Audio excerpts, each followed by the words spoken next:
D&D is a wonderful game. Absolutely incredible. And in order to play D&D, you have to use the world's greatest graphics card. Here we go. You've already used this once before. Have I? You have. That's fine. But keep going. And what do you have to do to engage that graphics card? You have to... Imagine. I didn't know where he was going with this until now I understand. There it is. Start the music.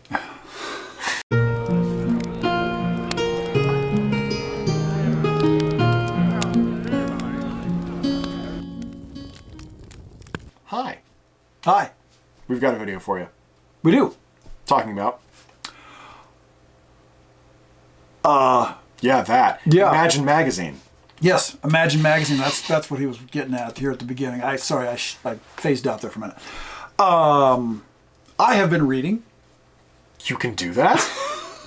I knew I shouldn't have given the pause. I knew I shouldn't have. This is a miracle. I should not have made the pause because he was going to step right in. Whenever I was a kid and he'd read stories, he'd just look at the pictures. Curious George, he just talked about a monkey walking around. He didn't read the words. There's a big yellow guy here. It looks kind of like a banana. He's hanging out with the monkey. That's why the monkey likes him, because he looks like a banana. Hey, let's move on. They're not interested in your child diatribes. Okay. I have been reading Imagine Magazine from September of 1983. I thought you might found something that kind of resonated with me because lately I have been playing a lot of Shadow Dark down at the local game store with our friend Drew. And the great thing about this Shadow Dark that I'm playing down at the game store with our friend Drew is that all we're doing is dungeon crawling. Yeah. And to me, that's kind of a refreshing change to go back to just simply doing dungeon crawls. Yeah. Anyway, reading through Imagine Magazine from September 1983, I came across something. Well, it's actually one of their regular features. It's called Sturge Corner. It was written by a guy by the name of Roger Musson. If anyone knows Roger, let us know. Or Roger, if by some chance you come across our tiny little corner of YouTube, send us something.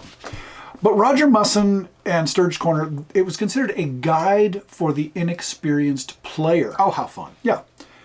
And so as I was reading through this, I thought, actually a lot of this that was written back in 1983 is still applicable to the way that we're playing the game today. And Absolutely. I thought that I would just go over this and pass it on to you. This is exciting. Yeah. You haven't seen this. As an inexperienced player, I think it'll be good for me.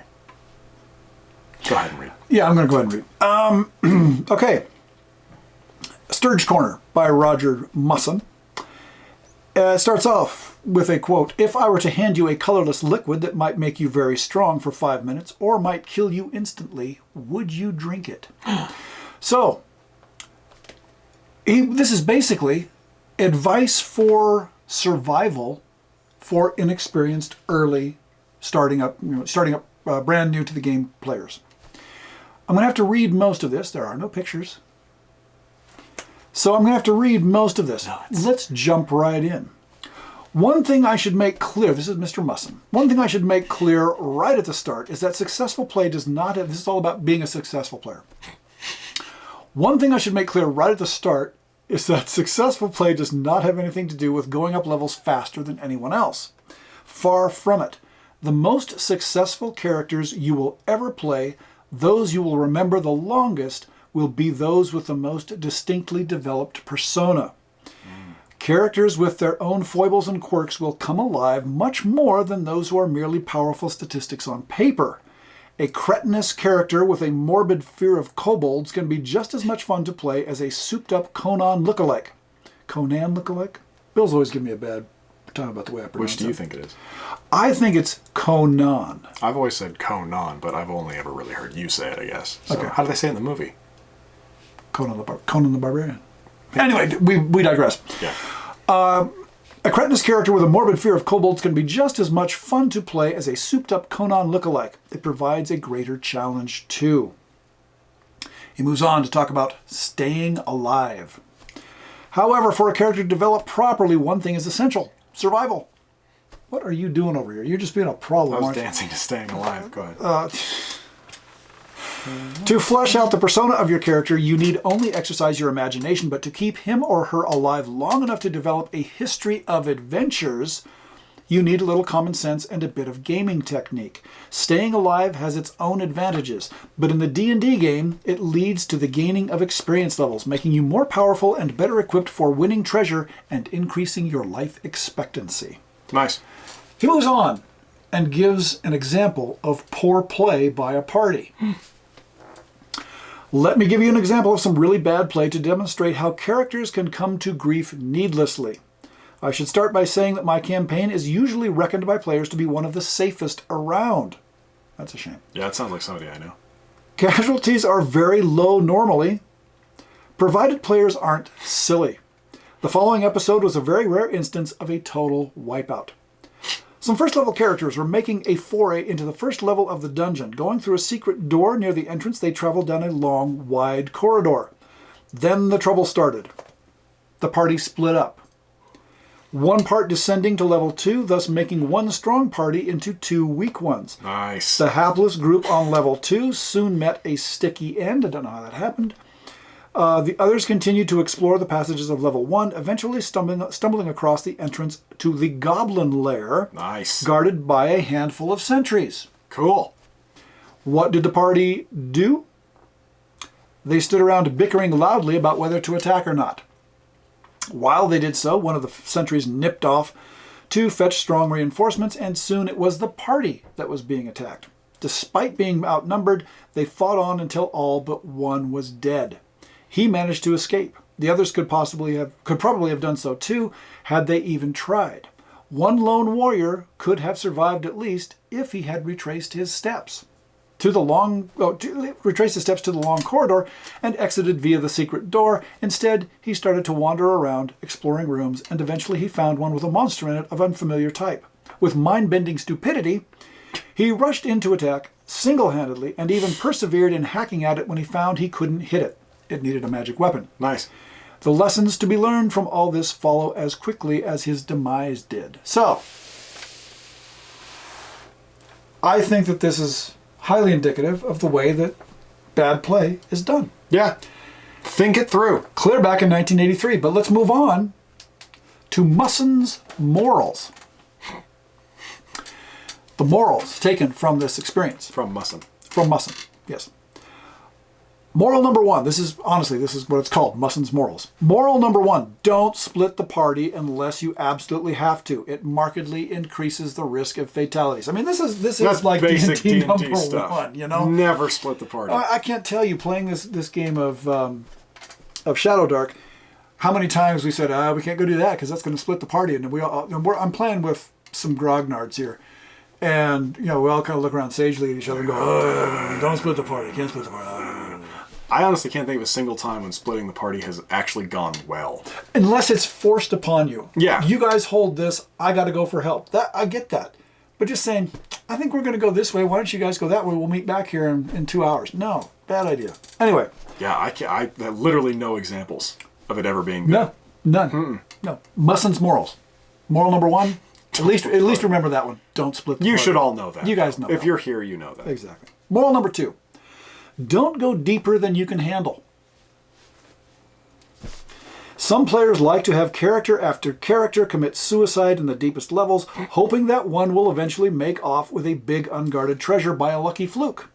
This is bad play and should be discouraged by withholding experience level rises if need be. Yeah. I just say kill the character. If they go in and they get in over their head, they die. Yeah, simple. I think that's probably the more direct way to go about it. But moral number 2, don't go deeper than you can handle. Yeah. Moral number 3, plan beforehand. Yes. This is no-brainer. This is all we do in our games. Do not have powwows down in the dungeon if you can avoid it, and certainly not within earshot of monsters. Mm-hmm. Before you have your quote-unquote powwow, look in the rooms that are nearby, make sure they're empty, and then indicate to the dungeon master that you're whispering. We always do that. And usually it actually just involves us actually whispering around the table. Which is a lot of fun. Which is funny because we don't usually realize we're doing it, but it's still, yeah. But it's great. I mean, that's the way it should be done. Mm-hmm. And plan beforehand. Buy the stuff you think you would need. Picks and ropes and torches. Buy torches.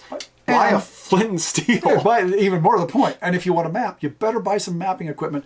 But short answer, make some planning. Yeah. Moral number 4. If the party becomes seriously depleted in strength, exit fast. There you go. No brainer. Make a run for it. Don't mess around opening doors you don't need to. There might be something nasty behind one of them.